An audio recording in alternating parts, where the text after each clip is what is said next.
Welcome everybody to the next section. This is NICE Guidelines Revisited, and we've got some very useful talks from Neil Chiverton and Michelle Angus. Many of you know Neil. He's a spine surgeon from Sheffield with considerable research experience, who then took on the guidelines part of the British Association of Spine Surgeons. He's worked extremely hard in doing that and worked with NICE a lot. And he's going to give us a talk on the NICE Guidelines Revisited.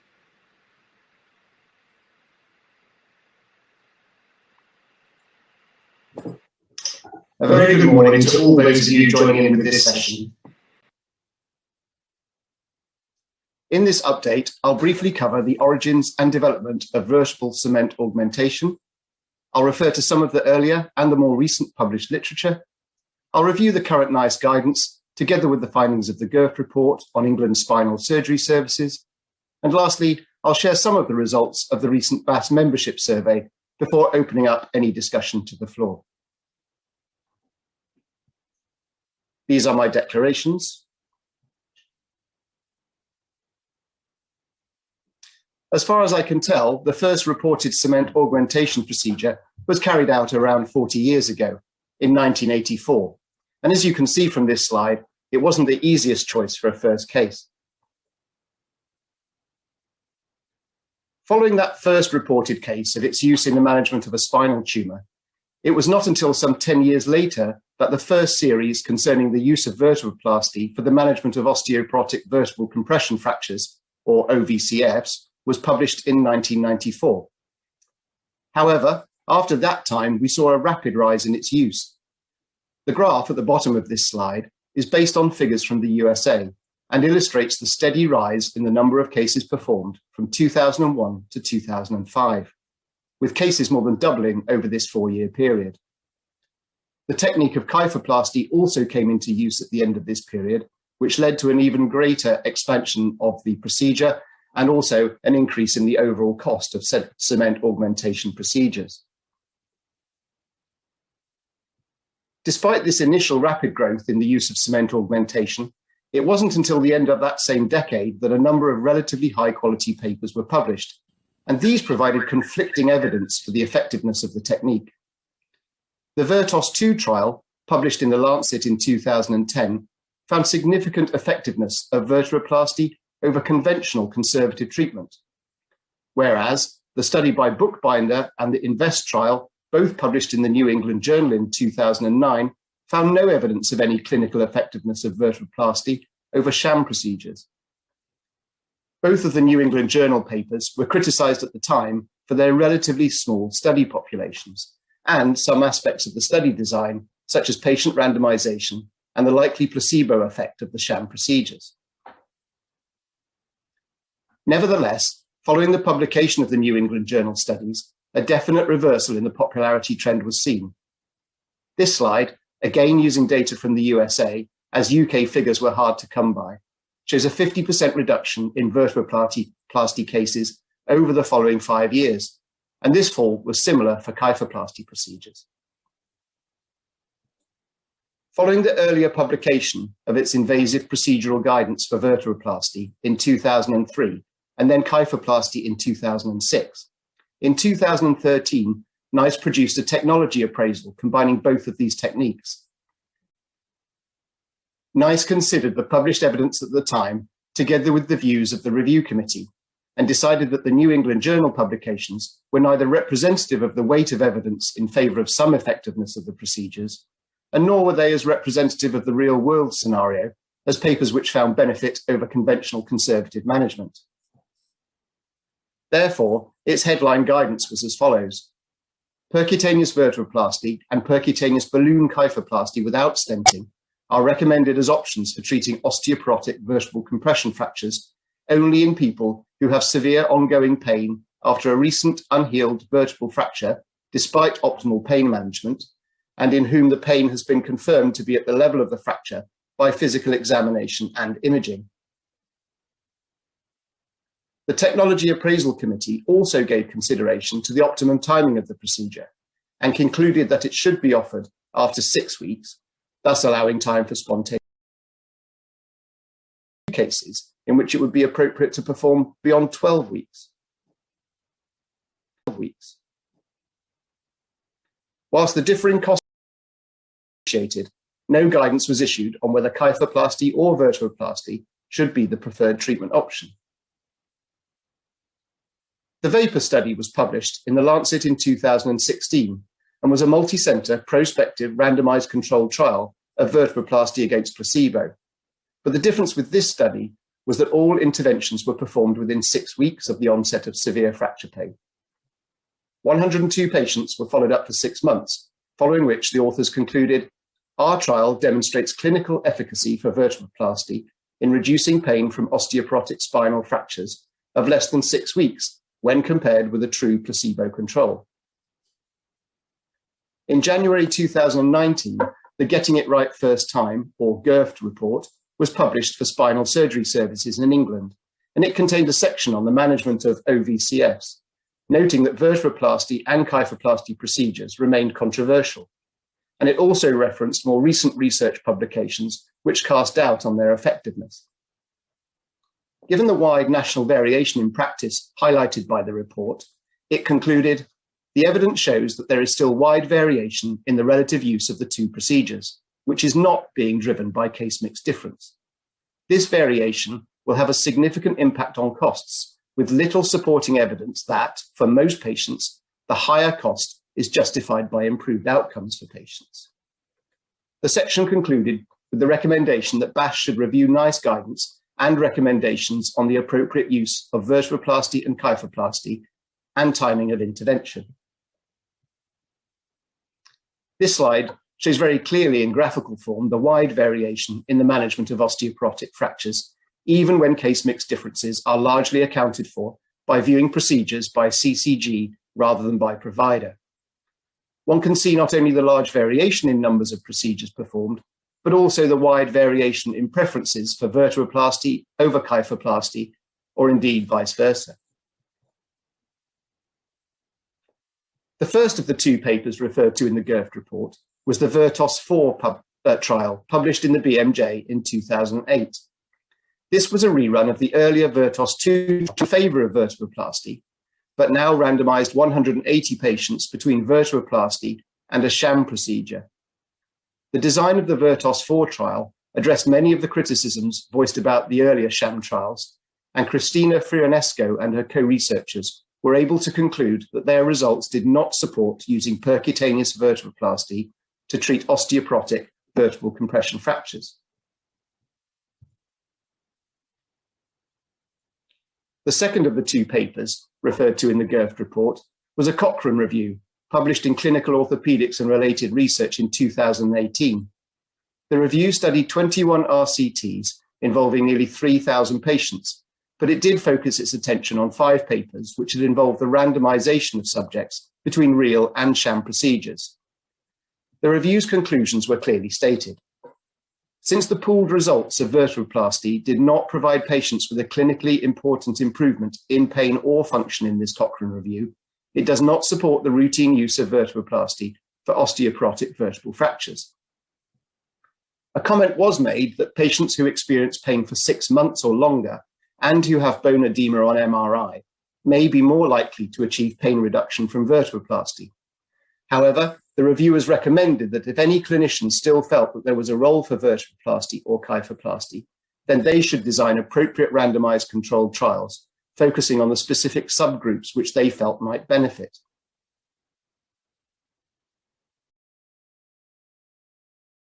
And meta-analysis adds further weight to another conclusion of the Cochrane review, which was that there were no identifiable outcome differences between kyphoplasty and vertebroplasty procedures. The authors reviewed 16 studies with 1,500 patients and concluded that whilst radiographic appearances were better in the kyphoplasty group, no significant difference was observed in VAS scores and ODI scores between the two groups.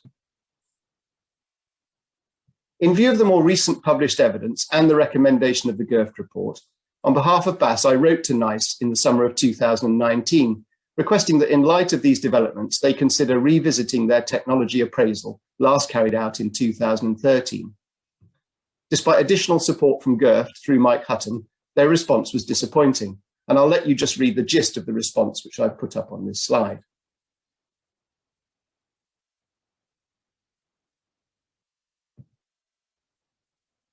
In January 2020, on behalf of BAS, I sent out a Google survey link to all the BAS membership.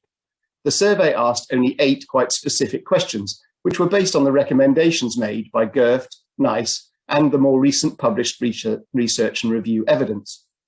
I asked whether or not vertebroplasty or kyphoplasty were offered for osteoporotic fractures, and if so, which one was preferred and why. I asked about the number of procedures performed per year, the timing of those procedures, and the maximum number of levels which would be treated at any one time. I received 72 responses, which was a little disappointing for such a short questionnaire, but nevertheless, I'm very grateful to all those who did respond. The first results slide shows that 1 in 6 respondents do not offer or carry out any cement augmentation procedure for osteoporotic fractures. Of those who do, vertebroplasty is by far the most common procedure, being performed exclusively by almost 50% of all respondents and almost 60% of those that do offer cement augmentation for painful vertebral fractures. The second slide shows that 3/4 of respondents offer vertebroplasty to less than 10 patients a year, and for kyphoplasty, that figure rose to 90%. This slide shows that only a small minority of people will consider an intervention before 6 weeks, with the vast majority waiting for between 2 to 6 months. Interestingly, only approximately 10% of respondents will either consider a procedure beyond 6 months, which the latest Cochrane review suggests may be the only beneficial time, or below 6 weeks, as recommended by the VAPOR study. This final survey slide shows the maximum number of levels treated at any one time, and the majority of respondents do not treat more than 2 or 3 levels at any one time. So where do we go from here? Whilst BAS will continue to lobby NICE to revisit their guidance on the management of osteoporotic vertebral fractures, it's clear from their response and from what we know about their reduced funding and competing demands that this may well not be forthcoming for some time. Therefore, my intention is that BAS produce another clinical management update based on a review of the literature and the survey responses from our membership. Whilst it would be ideal to seek the involvement and approval of other specialist interests, such as metabolic bone, pain management, and radiology, it may prove too difficult to get a full consensus. But nevertheless, I welcome any comments on this during the questions session. Lastly, it just remains for me to thank all of you for your kind attention.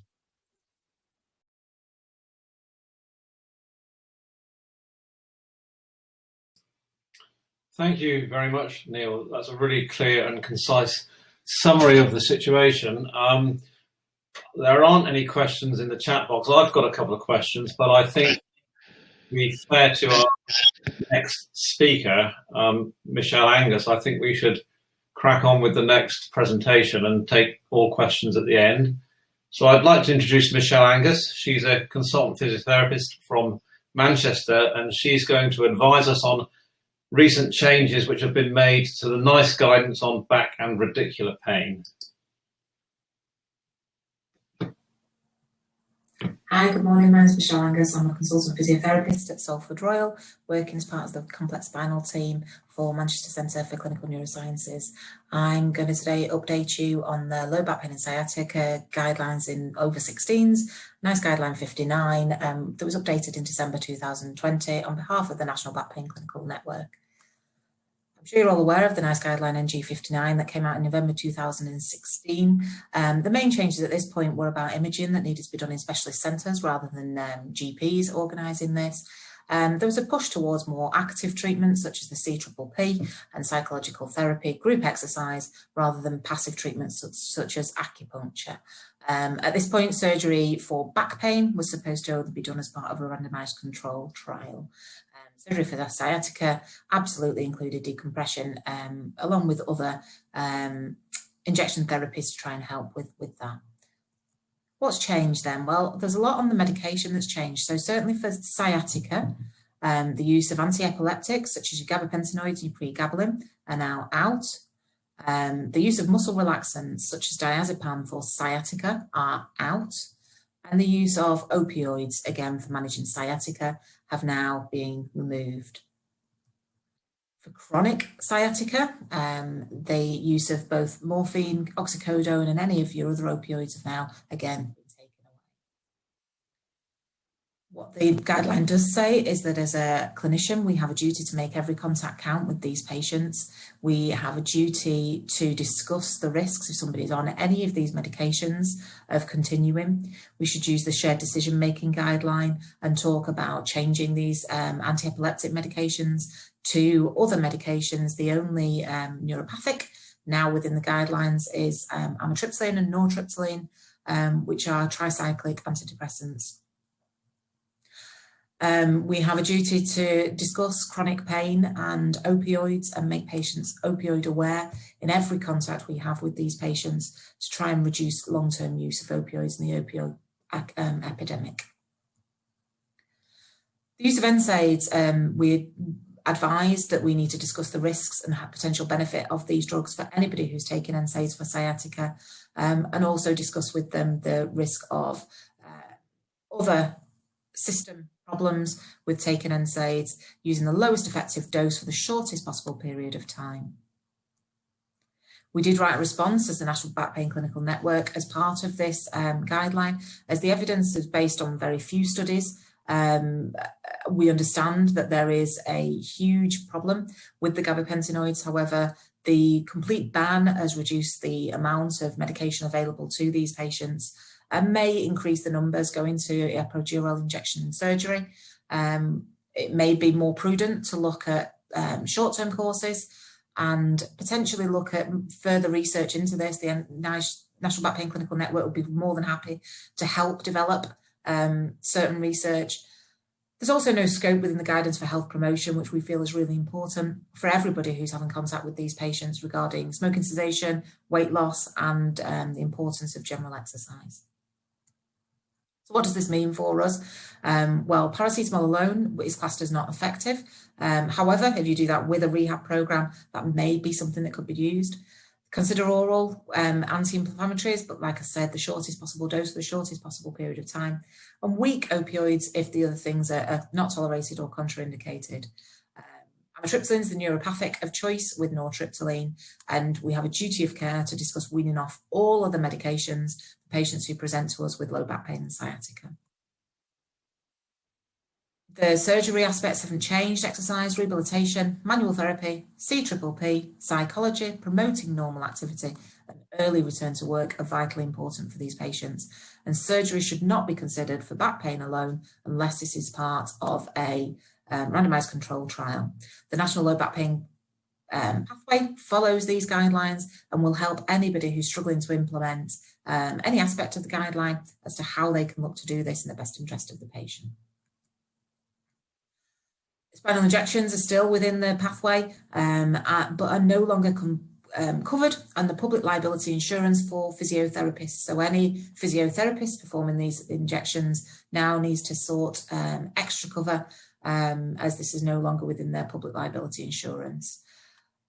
Injections are still very much part of the pathway, and most places, certainly this is our local pathway for an early access to an epidural for acute neuropathic pain, which the results are looking promising. Surgery for sciatica absolutely is still within the guidelines, so there's no change to that one.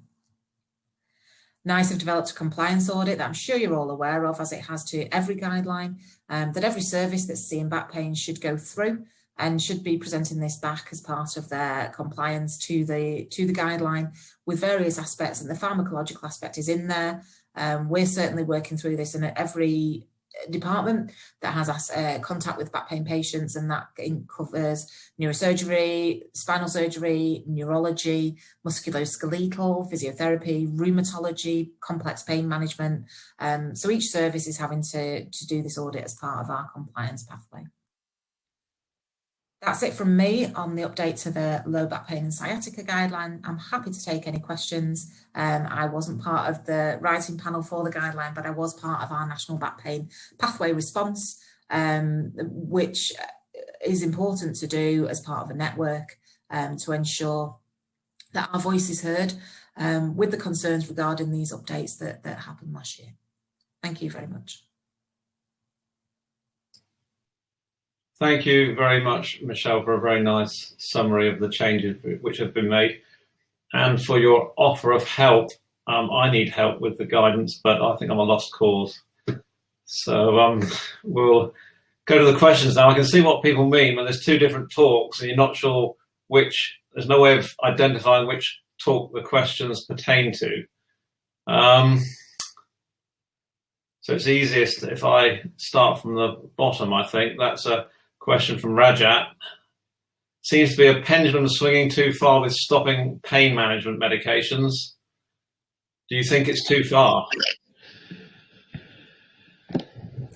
I think from absolutely. And that was our response, was that there's very little option available for these patients now. And as a network, with the UKSSB support, we did say that. And Mr. Verma helped me with that, so he does know.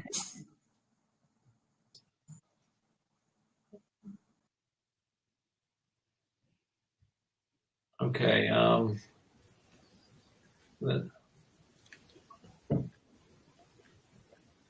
Interesting question on vertebroplasty from Richard Gullin. What involvement was sought from the Society of Rheumatologists and Bone Specialists? Does anyone know the answer to that? I think at the time of the NICE guidance, that exactly was the case. There was involvement from pain, rheumatology, metabolic bone services, and obviously, as I mentioned at the end on my final slide, that's what we would wish to do. It's very complex. We can see how complex it is already. Apinda's talk on Wednesday makes a very good case for early intervention, and there's some evidence to support that. And once we're allowed to travel, I think I'll be making a half-hour trip down the M1 to bend his ear and ask for his involvement. But there seems to be various strands going on at the moment with the medical colleges, etc. And we need to try and all put them together. And I think this forum's made that very clear, and that will be certainly should be our priority. And I'd be happy to involve as many people as we can. I suppose at the end of the day, though, it's the radiologists and the spinal surgeons that are performing the treatment, and we need to be happy in our minds that we're doing it for the right reasons, no matter where the source of the patient referrals is coming from. Thank you. Neil, can I just ask you spent a lot of time on this. What, if you had to give guidance, what would it be? As I said, I think Apinda made a very strong case for early intervention in the group of patients, the elderly patients that are facing a long inpatient stay with standard medication. The question is, do we have the resources to cope with that? There could be quite an influx of patients. It has to be done the procedure has to be done in a spinal center. So do we just limit the patients that can have that treatment to those patients that are fortunate enough to end up in a spinal unit, or do we open the doors to all the hospitals around to send their 85-year-old patients with painful backs to us for vertebroplasty? I think that needs some thinking about. So I would certainly support Apinda's view on the early intervention, and then really we're left with the patient at 3, 4, 6 months down the line who just hasn't got better, as most will, but those that don't, and tell you that their life is miserable and they can't do anything, and they'd rather be dead. And we've got this treatment that we know works for some patients, but by no means all, and not a significant number at that stage. So do we just turn them all down, or do we do our best for them with a realistic expectation that the majority aren't going to feel that much better afterwards, according to the evidence and also to my own experience, I would say, and those of a lot of us. So sorry, I missed something. Can you actually identify the ones who aren't going to get better at an early stage? No, I don't think that's possible. And there's nothing that I've come across so far, waiting for a deep dive into all the evidence that's there in order to to produce an update or further advice. But from what I can gather, there's no way you can tell these patients particularly. Thank you. There's a question from Himanshu Sharma that Mike might want to address, actually. Do we have data on vertebroplasty and kyphoplasty from BSR? I don't know if Mike's still around. Well, you can enter, I can speak, I suppose, that you can enter percutaneous procedures, including vertebroplasty and kyphoplasty on the BSR, but I can't comment on how much data there is.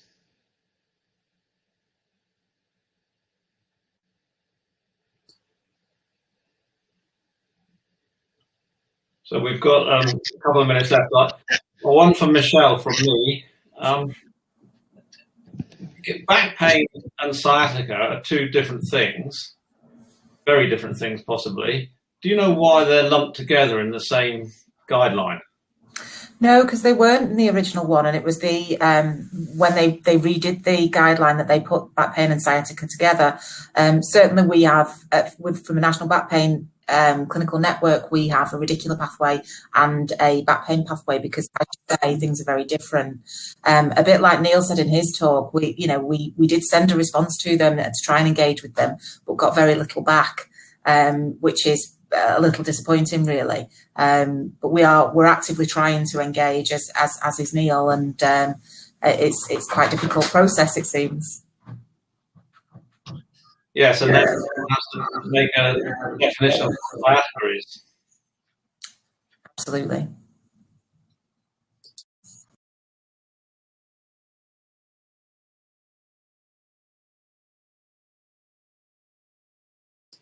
Question from Tim Woodacre. In the guidelines, surgery is not advocated for the treatment of back pain.